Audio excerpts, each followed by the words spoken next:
Cinema কবে করবেন? সিনেমার করব না, মানে পরিচালনা করব না। মা রোজা নামে একটি স্ক্রিপ্ট, মুক্তিযুদ্ধ ভিত্তিক সত্য কাহিনী অবলম্বনে, এটা আমি অনুদানের জন্য জমা দিয়েছিলাম। তো সেই সময় যে আমাদের তথ্য প্রতিমন্ত্রী ছিল, তার নাম আমি বলছি না ইচ্ছা করে, উনি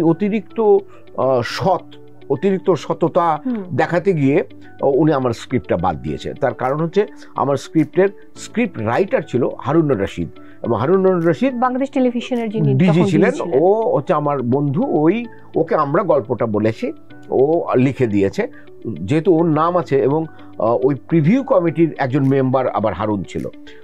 তো ফলে ওই প্রতিমন্ত্রী তখন বললেন যে এটা সরকারের অনেক বদনাম হয়ে যাবে যে রিভিউ কমিটির একজন মেম্বারের নামেই স্ক্রিপ্টটা পাস হয়ে গেল।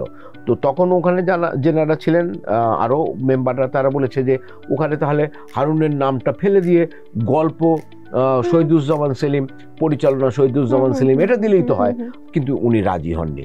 ওই আক্ষেপে আমি ওই ছবিটা আমি পাইনি। আমার শর্ট লিস্টে 5টা ছবির মধ্যে আমারটা ছিল, 3টা না 4টা বোধহয় পেয়েছিল, আমারটা বাদ পড়েছিল।